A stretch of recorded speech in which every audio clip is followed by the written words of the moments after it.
This video was brought to you by Stormberg, a better route planner, MisterGreen, Kempower and Marcus Bil. Yo, what's up? We're now at Cleavage, and behind me here you see Tesla Model S Palladium long range from Marcus Bil. So in this video I'm going to do an acceleration test and a braking test. I don't bother with the noise test, it should be the same anyway. So yes, this car has the wheel caps on. Oh yeah. So I'm now supercharging and heating up the battery and preparing for the acceleration and braking test. I'll show you inside. Alright, so outside is -2 degrees Celsius. We are now heating up the battery, 32 degrees Celsius. I'm not sure how much I need, ideally around 50 degrees Celsius, I think.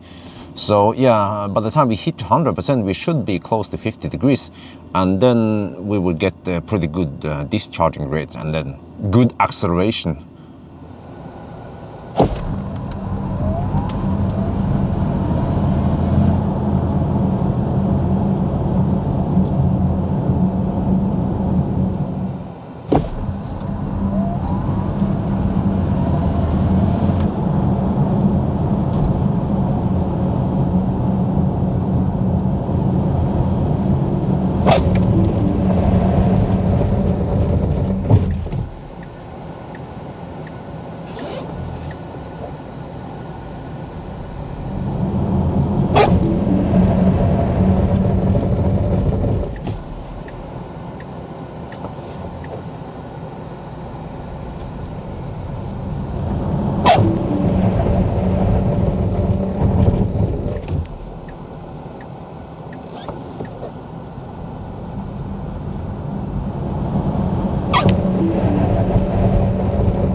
Alright, we're back home. Let's take a look at the result.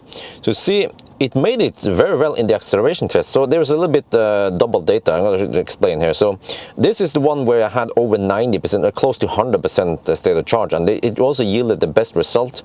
You see that we have Nokian R5, not ideal, because actually Nokian R5 tires are even softer than the R3 tires, but somehow the Palladium here, I call it Palladium by the way, you see that Plaid is up here, but Plaid is unique because it's there's only one variant of it, right? Whereas Model S long range, it has also Palladium, but also there's a Raven variant here. You see, that's the previous generation. So that's why I name it Palladium. But you can, by the way, see that the Palladium is actually a lot faster than the long range Raven. It's roughly half a second faster. This is even with the mag rims and whatever. But okay, so they made it faster. All right. Well, did I also measure the horsepower? Oh, okay. No, it's not untested, but claims to be around 550 horsepower. But look here.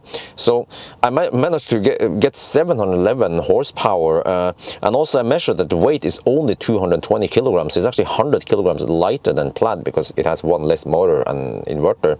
But still, okay, what I found very impressive is that the Palladium here, or I mean the long range here, managed to actually set the exact same time as the EQS. This is 53 4MATIC Plus. It's the beefiest EQS, and it it has more horsepower, probably more torque, but it is also very heavy. We're talking about 600 kilograms more weight. So it's like a freaking cruise ship, whereas the Tesla is way lighter when it comes to cornering and stuff. Then you want to have lighter car. So okay, yeah, this is the result I found there. Yeah, this one also, you know, fair and square. I think if both these cars did with summer tires, it would be better result. And yeah, this one also, by the way. So the EQS actually had fatter front tire, but then slightly narrow rear tire versus the Tesla. And then when it comes to braking test, again, we can compare against the Plaid. The long range actually had a slightly worse braking performance with the exact same tires, and it should be better, but it's just 2 degrees Celsius difference. So yeah, I guess so. But again, over and over again, you see that winter tires, they are still always on the bottom, regardless of how cold it is. You see, even -5, -3 degrees Celsius versus summer tires with 4 degrees Celsius. Then the summer tire is way better. Okay, maybe we can just kill that discussion. And then when it comes to noise, you see here that I had the impression that the long range had better noise, but then when I actually measure it, it wasn't really that much better, or actually slightly worse than Plaid. I'm not sure what's up with that. Maybe it's hard to place it directly to measure it since you have the noise cancelling. Yeah, but I should also mention this was with noise cancelling also. So I didn't bother measuring without noise cancelling because I expect that people who test the cars, they will also have noise cancelling on. But then, okay, so and then I have some special data for you guys here, the 90 to 10% acceleration test. So it's slightly different than what I've done before, because what I've done before is that, okay, I did the charging, I mean, I did the acceleration test, but this time I actually, I can show you here on this tab. Normally with other cars, I would just let them do I would let the battery cool down, and that actually becomes a slight disadvantage during winter. But I was also testing something, I think it was the long range here that scavenged the battery way too much and it was going dog slow. But I figured out that what is the whole purpose of this? Well, the purpose of the test is to see how awesome the power is in the car in, let's say, summer. So actually I changed the thing to I actually navigated to the fast charger to keep the battery temperature high. And what we are looking for here is how is the power drop here. You see, well, I didn't say Palladium here, so I'm not consistent because now it's kind of confusing. Is it Raven or is it Palladium? Maybe I should use yeah, okay, we'll see. But you see that, okay, so we actually have a slight drop here. This one is, you need 522 kilowatt to be 711. The one that was almost 100%, the one with the best time, you will see that this one here, when I did 90%, it's not as fast as the other one, yeah, the one that is in the other tab. But okay, you will see that it has a slight drop, 510, 500, and yeah, a slight and gentle drop. But I have to say, very impressive that it can maintain 410 kilowatt at 10%. Okay, but we have warm-ish battery, but that's the name of the game. It's like, this is more to simulate a typical track driving performance in, you know, normally in summer where the battery is hot already without even preheating to go to any fast charger. And so, yeah, okay, so we have the data here. This is what I wanted to see. But I don't know if you noticed something else, by the way, is that in the acceleration actual test, the BMS actually claimed that we had more than 500. It was, I think in the beginning it claimed that it was like 800 kilowatt, but that is what the battery can deliver.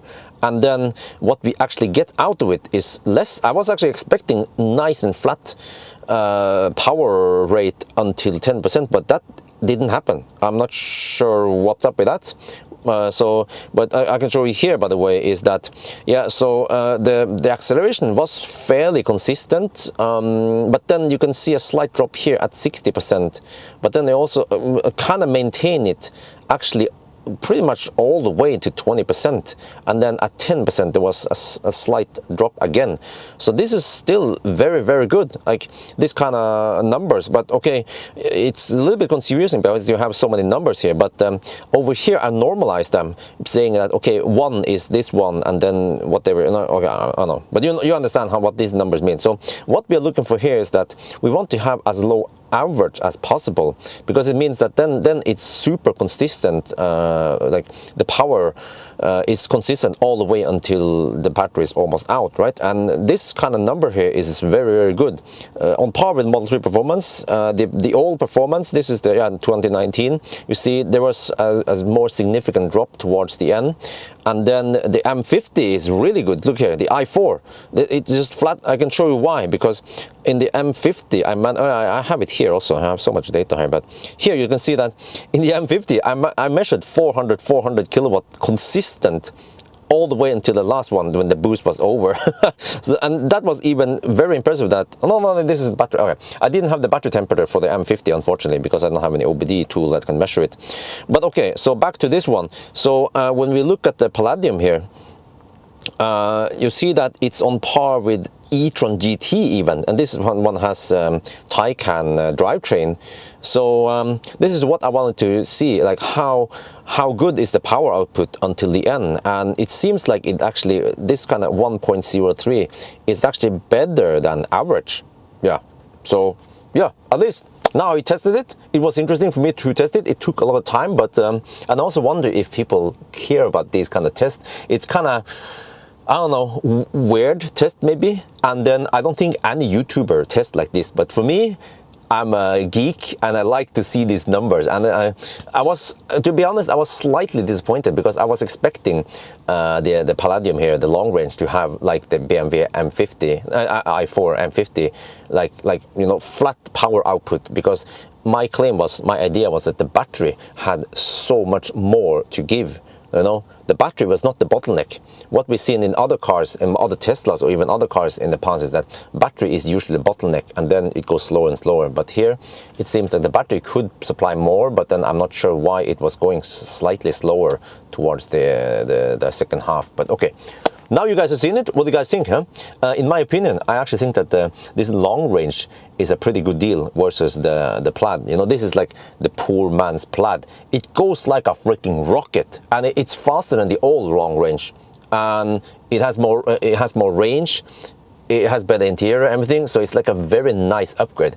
The only problem is the stockless steering wheel thing. Yeah. Anyway, I think that's gonna be it for now. Hope you guys enjoyed this video. As always, thank you for watching, and talk to you later.